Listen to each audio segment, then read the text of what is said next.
Rose press box office நேயர்களுக்கு அன்பு வணக்கம். நிகழ்ச்சிக்குள்ள போறதுக்கு முன்னாடி லைக் ஷேர் சப்ஸ்கிரைப் பண்ணுங்க. வாங்க நிகழ்ச்சிக்குள்ள போலாம். நேத்தைக்கு பாத்தீங்கன்னா ஒரு மிகப்பெரிய படத்தோடைய டைட்டில் அண்ட் போஸ்டர் ரிலீஸ் ஆயிருக்கு. அது என்ன படம் பாத்தீங்கன்னா ஜன. ஹேய் என்னடா லைட்ல ஆஃப் பண்ணிட்டீங்க? படம் பேர் சொன்ன லைட்ல ஆஃப் பண்ணிட்டீங்களே, சகுனமே சரியில்லையடா. டேய் லைட்ட போடுறா. ஜனநாயகன் இப்ப திருப்பி ஆஃப் பண்ண.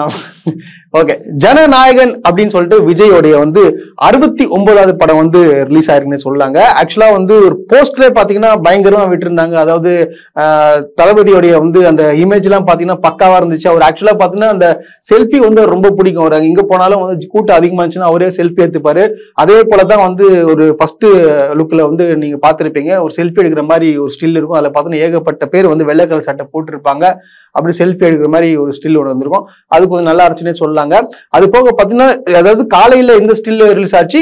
ஈவினிங் பாத்தீங்கன்னா ஒரு பயங்கரமான ஸ்டில் ரெடி ஆயிடுச்சுங்க. என்னன்னு பாத்தீங்கன்னா சாட்டையை சொல்ற மாதிரி அப்படி சூப்பரா சொல்லிட்டுறாரு. எம்ஜிஆர் எல்லாம் சொல்லிட்டு நான இட்டால் அப்படின்ற ஒரு பேர்லாம் போட்டு நல்லா பக்காவா சொல்ற மாதிரி பண்ணியிருந்தாங்க.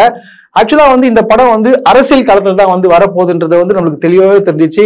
எல்லாருமே சொல்றாங்க இந்த படம் கண்டிப்பா ஒரு தேர்தல் பிரச்சாரத்துக்கு கண்டிப்பா யூஸ் ஆகும். ஸோ அந்த அளவுக்கு இந்த படத்தை எடுக்க போறதா எச்வின் சொல்லியிருக்காரு. அதாவது விஜய் அவர்கள் தான் மெயினா இதுல டைரக்ஷன் எல்லாம் கான்சன்ட்ரேஷன் பண்ண போறாரா. ஏன்னா கடைசி படம் வர இது பயங்கரமா ரீச் ஆகணும். அதாவது எலெக்ஷன்ல ஜெயிக்கிறதுக்கு ஒரு வழி கிடையாது. கண்டிப்பா இந்த படத்தை வச்சுதான் நம்ம ஓட்டு வாங்கணும் அப்படின்னு சொல்லிட்டு இறங்கியாச்சு. ஏன்னா படத்து மூலியமா தான் ரசிகர்களை கவர்ந்திருக்கிற விஜய் அவர்கள். அதனால இந்த படத்தை வச்சே இப்படி ஓட்டு வாங்கலாம்னு சொல்லிட்டு இந்த படத்தை மேக்கிங் பண்றாங்கன்னு சொல்றாங்க. இது ஒரு பிரம்மாண்ட செலவுல ரெடி பண்றாங்களாங்க. 300 கோடிக்கு கிட்டத்தட்ட ரெடி பண்ணிருக்காங்க.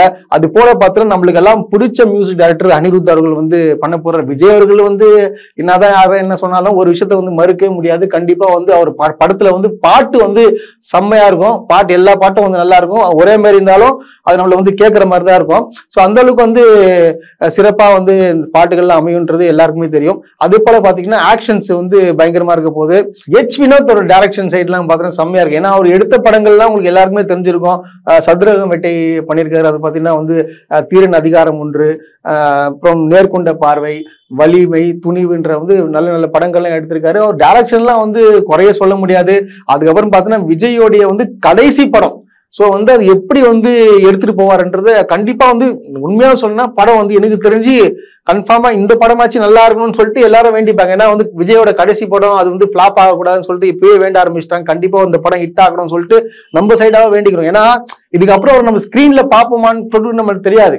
ஏன்னா விஜய் அவர்கிட்ட ரொம்ப ரொம்ப பிடிச்சது என்னன்னு பாத்தீங்கன்னு வச்சுக்கலாம், அவர் சுறுசுறுப்பா இருப்பாரு. அந்த டான்ஸ்லயும் சரி, அந்த டைலாக் டெலிவரிலையும் சரி, ஒரு எனர்ஜெட்டிக்காவே இருக்கும். அப்படிதான் உண்மை. அதுதான் எல்லாரும் அதான் சொல்றாங்க. அதை நானும் சொல்றேன். அந்த விஷயத்துல அவரை பாராட்டலாம். அதாவது டான்ஸ் எல்லாம் பாத்தீங்கன்னு வச்சுக்கலாம் கிட்டத்தட்ட ஒரு 50 வயசு தாண்டிச்சுன்னு நினைக்கிறேன். ஆனா பாத்தீங்கன்னா டான்ஸ் சைட்ல எல்லாம் அவர் பின்னி பெறல எடுப்பாரு. இதுதான் உண்மையான ஃபேக்ட். சோ இந்த படத்துல ஒரு அரசியல்வாதியாக வராருன்னா அப்புறம் இதுல டான்ஸ் சைடு இருக்குமான்னு சொல்லிட்டு எனக்கு தெரியல. இருந்தாலும் கண்டிப்பா விஜய் அவர்கள் பாத்தீங்கன்னா 4 பாட்டு 5 ஃபைட்டு அது எல்லாமே கண்டிப்பா இருக்கும். சோ எதுலயும் டான்ஸ் சைடு கண்டிப்பா சிறப்பா இருக்கும்னு சொல்லிட்டு எல்லாருமே சொல்றாங்க. இந்த படத்துடைய ப்ரொடக்ஷன் சைடு என்னன்னு பாத்தீங்கன்னா கேவிஎன் ப்ரொடக்ஷன் சொல்லிட்டு ஒரு ப்ரொடக்ஷன் கம்பெனி பண்ணிருக்காங்க. 300 கோடி அவங்க தான் பண்ண போறாங்களாம். சோ எது எப்படியோங்க, அதாவது அவருடைய கடைசி படம் மிகப்பெரிய பிரம்மாண்ட வெற்றி அடையணும்னு சொல்லிட்டு நாங்க வேண்டிக்கிறோம். அப்புறம் நாங்க ஒன்னே ஒன்று சொல்ல விரும்புறோம். தயவு செய்து இப்பவே 1000 கோடி 2000 கோடின்னு சொல்றாதீங்க.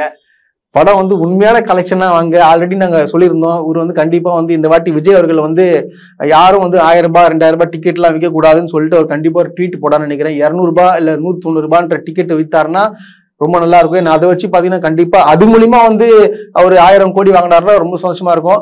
அது ஃபேக் ரிப்போர்ட் தயவுசெய்து கொடுக்காதீங்க. உண்மையான ரிப்போர்ட் தான் கொடுங்க. ஏன்னா பாத்தீங்கன்னா ஆல்ரெடி தில்ராஜ் உண்மையை சொல்லிட்டு போயிட்டாரு. அதனால மாட்டிக்காதீங்க. ஏன்னா ஒரு கடைசி படம் ஒரு நல்ல படம் அமையணும். உண்மையாவே நான் சொல்றேனால ஃபர்ஸ்ட் ஷோ பார்த்துட்டு ரிவ்யூ கொடுக்கணும்னு சொல்லிட்டு எனக்கு இப்பவே ரொம்ப ஆசையா இருக்குன்னு சொல்ல வரேன். சோ மற்றபடி என்ன, படம் வெற்றி பெற வாழ்த்துக்கள்.